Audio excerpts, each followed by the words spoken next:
Você tem sentido as mudanças climáticas na sua vida? Com certeza, eu já estou na área marítima aí praticamente há mais de 20 anos. Durante esse período, julho e agosto eram os piores tempos de mar, saindo para navegar era julho e agosto. Agora é vento e tempo o ano todo.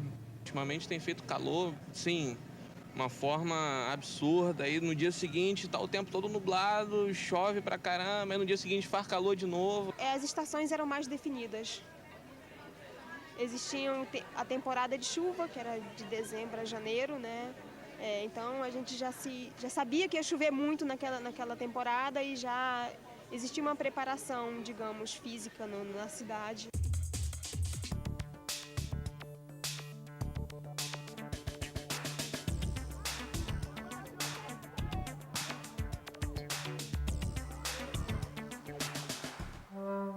Verões mais quentes, invernos mais frios, furacões, tempestades e inundações cada vez mais frequentes. Este é um sinal de que a Terra está aquecendo. A causa desse aquecimento planetário é a ação do homem e resulta de um processo de acúmulo de gases de efeito estufa na atmosfera que teve início com a Revolução Industrial. Sempre houve o que está se falando agora do efeito estufa.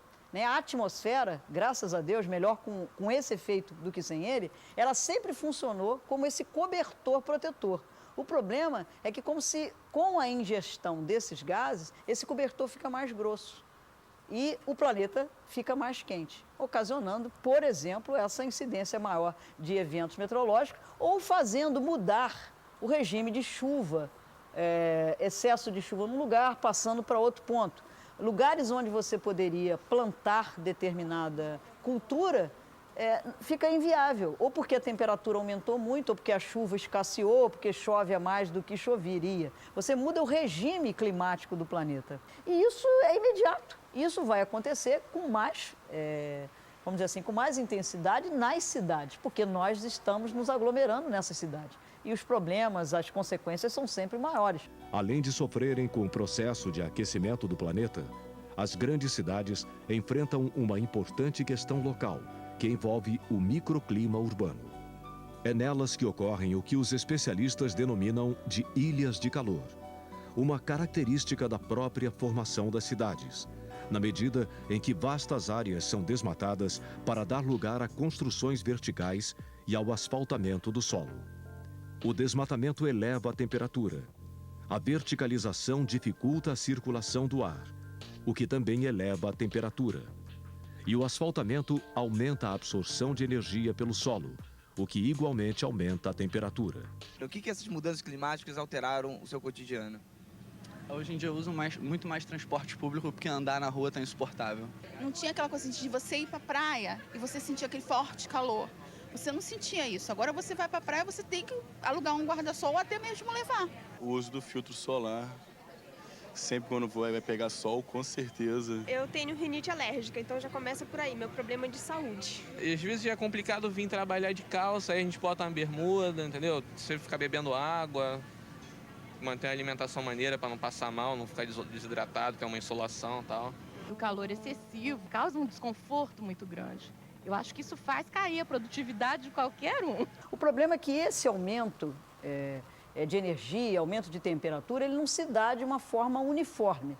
Não vai ficar assim, por exemplo, alguns graus mais quente e uniformemente sobre todo o planeta. Então, a preocupação toda é que com essa mudança nas características da atmosfera, leve, naturalmente, à formação de eventos, por exemplo, entradas de massas de ar e frentes, uma frequência maior, surgimento de furacões mais intensos, porque são essas as maneiras que a atmosfera e o oceano têm para responder ou para tentar restabelecer o equilíbrio daquelas mudanças de temperatura que acontecem sobre o planeta. Estava pensando em tudo que a gente tem visto na mídia recentemente, aqui perto e também lá do outro lado do mundo, ano após ano. Enchentes, terremotos, tsunamis, algumas tragédias anunciadas. Quando me dei com este trecho da obra do filósofo alemão do século XIX, Friedrich Nietzsche, Humano, demasiado humano, é uma crítica à ideia do homem como um ser superior, que não faz parte dessa mesma natureza. Há lugares no mundo onde viver sob um teto não é garantia mínima de segurança. E quando a natureza se alvoroça, de maneira dura e implacável, o que resta é sempre a dor e o desamparo. A fragilidade das tragédias humanas e a impossibilidade do homem dominar a natureza. Pensando em tudo isso, marquei um encontro nos jardins do Museu de Arte Moderna do Rio de Janeiro com um grupo de voluntários de uma organização mundial de defesa do meio ambiente. É um belíssimo parque urbano criado pelo talento humano em perfeita sintonia com o cenário natural desta metrópole. Em meio à harmonia deste lugar, conversávamos sobre as turbulências que o clima tem provocado na Terra. Só de tirar a vegetação, você cria um ambiente mais inóspito. Os climas eles alteram mais, então você vai ter mais tempestades, mais eventos catastróficos como o que a gente teve recentemente aqui na região serrana. A tendência é eles continuarem assim como resposta à nossa ação, né? Já dizia o Einstein, a natureza não se defende, ela apenas se vinga. Que me perdoe Einstein, o maior físico de todos os tempos e um dos maiores pensadores da história da humanidade. Prefiro pensar que a natureza não é dada a sentimentos mesquinhos, mas se alvoroça sim e mostra toda a sua fúria quando é agredida.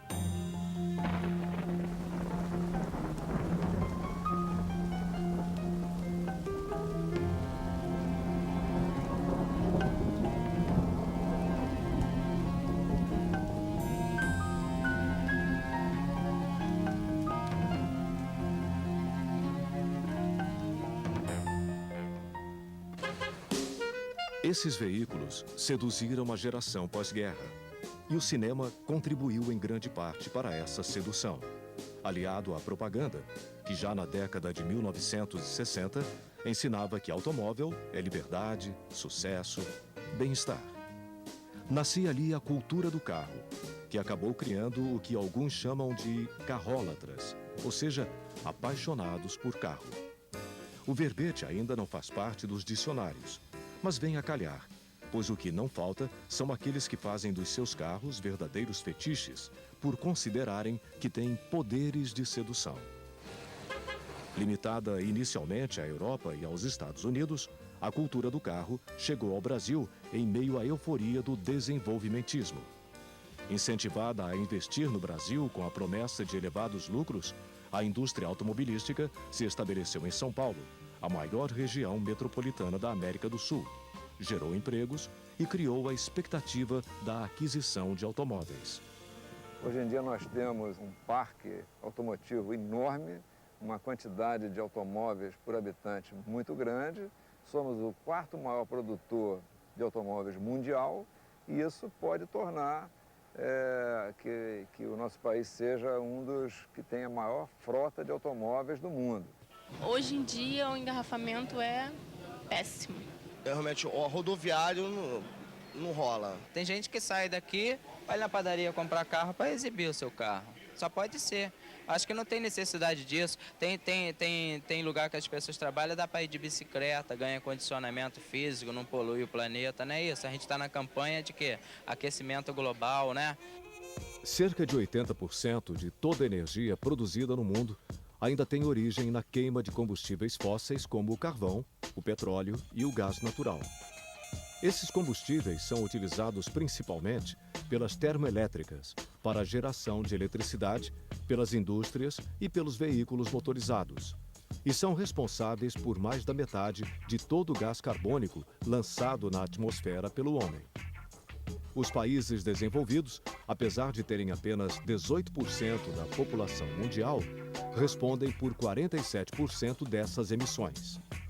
Estudos apontam que um estilo de vida com altos padrões de consumo tornaria inviável a sustentabilidade do planeta. Por isso, o desenvolvimento de fontes alternativas de energia se torna cada vez mais necessário.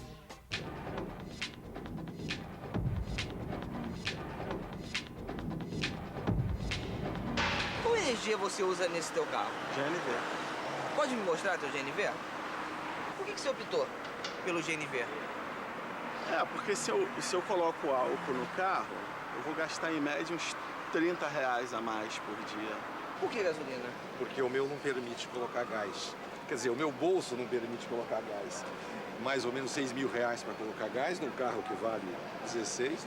O desempenho é melhor quando eu boto gasolina, então você usar só gasolina. Eu vejo o desempenho do carro, eu vejo que com a gasolina ele trabalha melhor, né? Na parte da manhã ele liga melhor na gasolina. Agora, o etanol acaba com a floresta, né? Se for plantar cana, você tem que derrubar as árvores. Esse é o problema do etanol. Você agredir o meio ambiente, plantando cana. Mas é uma alternativa melhor que a gasolina, polui menos. Se tivesse a possibilidade de ter uma fonte renovável, você pagaria mais caro? Pagaria. É? Pagaria. Por quê? Porque eu acho que a gente tem que salvar esse planeta, né? Evidente que pagaria. Olha, se o desempenho fosse melhor, além da meta... A ideia é você ter um mundo melhor. Tenho filho, tenho tudo. Agora, a gente tem que ser muito realista. Você quer o bem do planeta, mas eu também quero o bem no meu bolso, né? Digamos que me ofereça energia renovável, energia por 700 pau por mês. Eu vou dizer, amigo, adeus. O exemplo tem que vir em cima, né? Dos governos inicialmente e depois da população. Então, acho que se o governo transformasse toda a frota dele em carros elétricos ou de alguma energia renovável, acho que isso criaria um exemplo, né? E criaria uma disposição nas pessoas em seguir o exemplo, né? Quem é que vai financiar essas mudanças? Quem é que vai dar o dinheiro para que esse desenvolvimento tecnológico se dê? Quem é que vai realmente pagar a conta? Precisa substituir o meio de renda, o meio de uma série de coisas, de uma série de procedimentos, e precisa de que a parte econômica entre junto, que está sendo feito no Brasil, mas que isso é raro na maior parte dos países em desenvolvimento. Qual é a prioridade da Índia? Qual é a prioridade da China? Qual é a prioridade da África do Sul? Qual é a prioridade dos países pobres da África? Tudo isso tem que ser levado em consideração. E como não é uma decisão de uma parte só, é de uma parte global, é muito difícil a solução definitiva. E ela tem que ser negociada.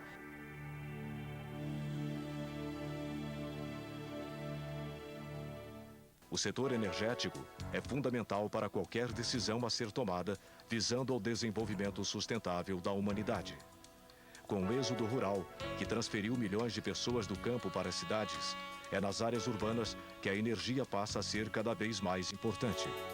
A energia elétrica é responsável por fazer funcionar o rádio, a televisão, o telefone, o computador e todos os equipamentos que transportam a informação e aproximam milhões de pessoas em todo o planeta.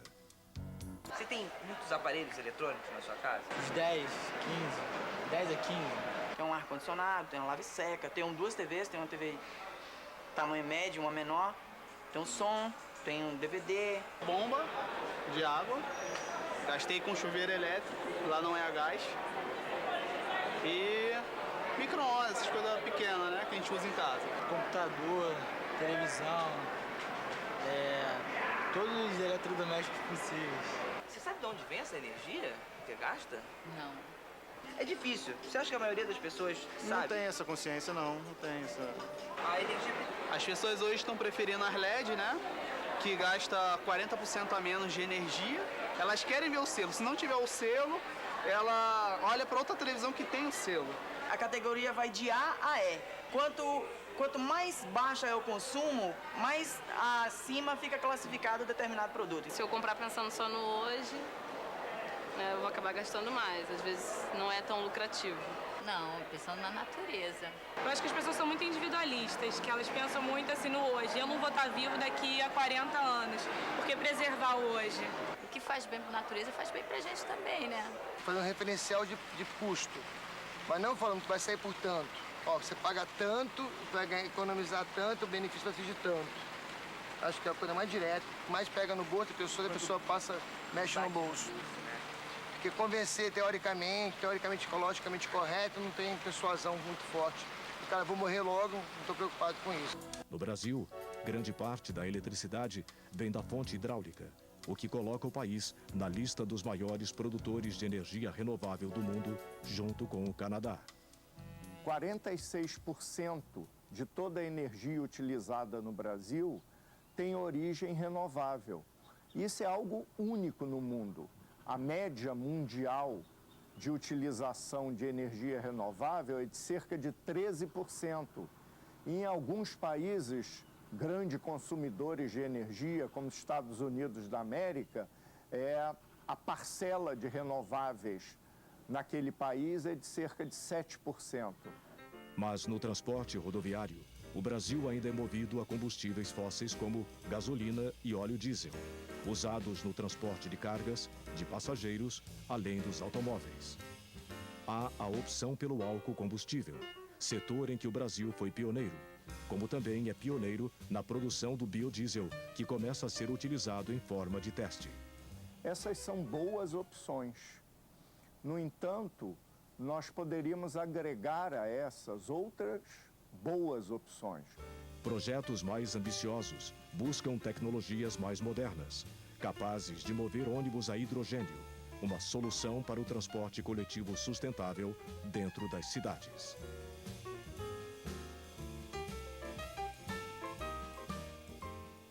Para um país que tem 7.367 quilômetros de costa litorânea, com ventos constantes, usamos muito pouco, para não dizer quase nada, da nossa capacidade de utilização de energia eólica.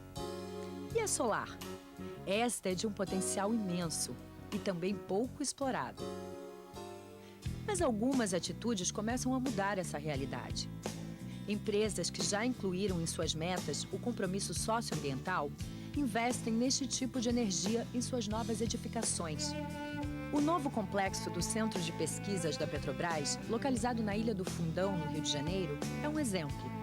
O prédio foi projetado para gastar até 30% menos energia proveniente da rede elétrica, com o aproveitamento da luz solar e dos ventos da Baía de Guanabara. A estrutura metálica, ela permitiu fachadas em concreto pré-moldado, ela permitiu a utilização de lajes e steel deck, ela permitiu desenhos de cobertura e utilização de coberturas do tipo telha sanduíche. Essa telha sanduíche, ela tem dentro dela um material que é todo utilizado de reciclagem de garrafa PET. 100% do material. Toda a área de cobertura de telhado, ela tem esse material interno e é um material proveniente de reciclagem de garrafa PET.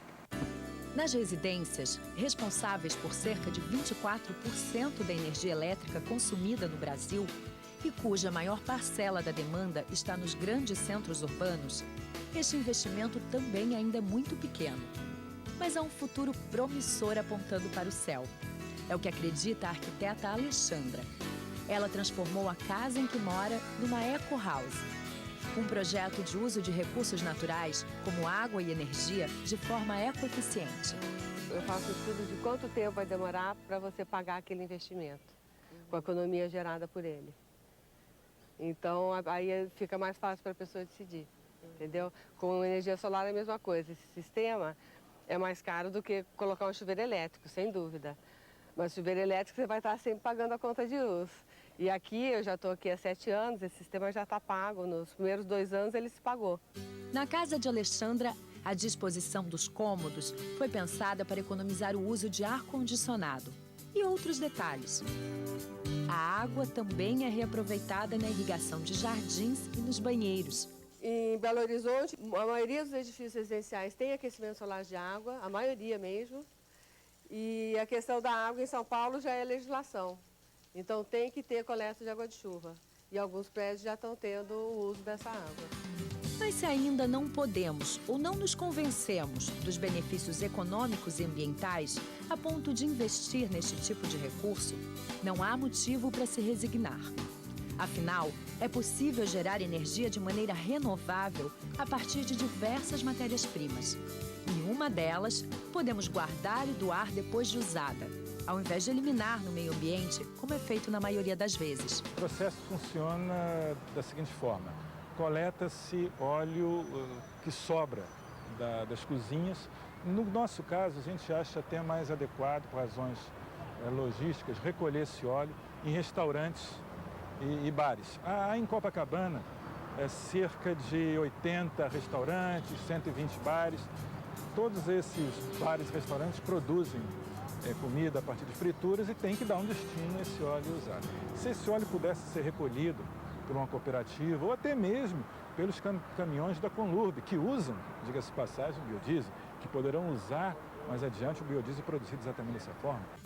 Outras fontes de biodiesel já estão em fase mais avançada de produção.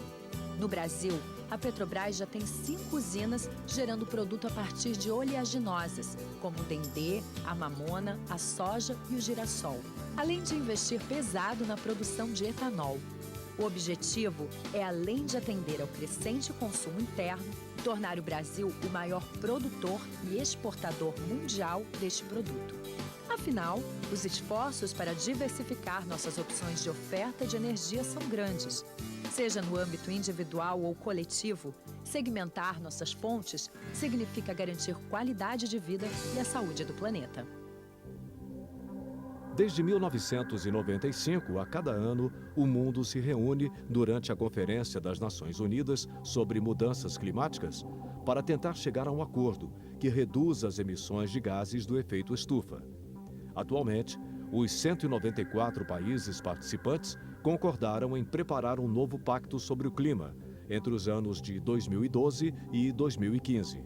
Este novo pacto substituirá o Protocolo de Quioto e deverá entrar em vigor em 2020.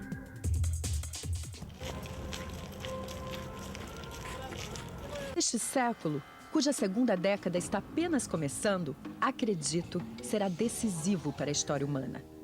Que valores serão realmente importantes para a vida na Terra daqui para frente?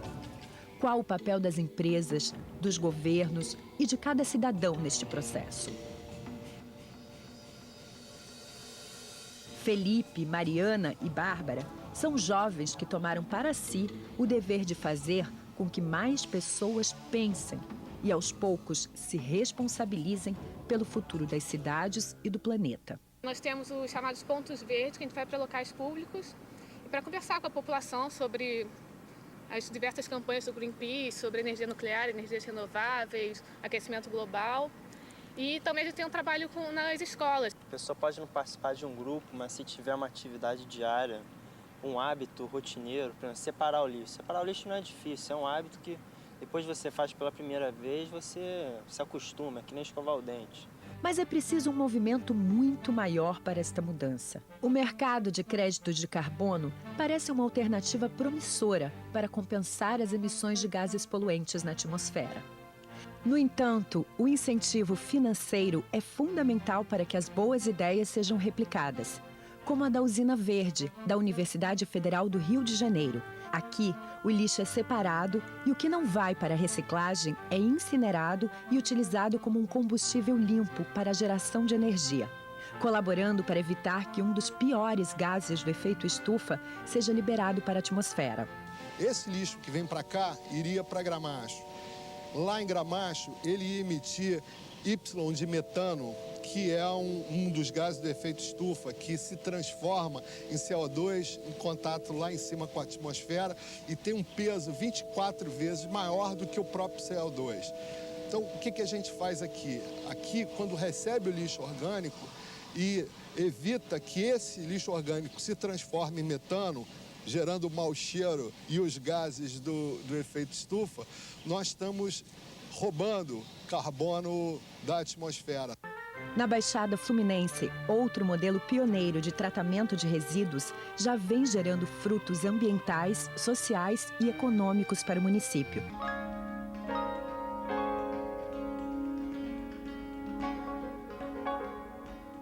Exemplo bem-sucedido de parceria público-privada, este foi o primeiro empreendimento do mundo a aprovar um projeto de venda de créditos de carbono pelo Mecanismo de Desenvolvimento Limpo da ONU e o primeiro a ter apoio do Banco Mundial. Cerca de 3 mil toneladas de resíduos por dia são tratadas e geram 800 metros cúbicos de biogás por hora. O biogás é transformado em água e gás carbônico e reutilizado em forma de energia.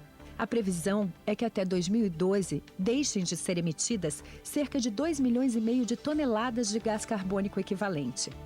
O valor foi convertido em créditos de carbono e negociado com o governo da Holanda. Para pensar, como diz o velho ditado popular, de grão em grão, a galinha enche o papo. Nesse caso, é preciso muitos grãos. Que muitas sementes germinem em breve. E para encerrar, volto a Nietzsche, que me inspirou lá no início. Eu também quero a volta à natureza, mas essa volta não significa ir para trás, e sim para frente.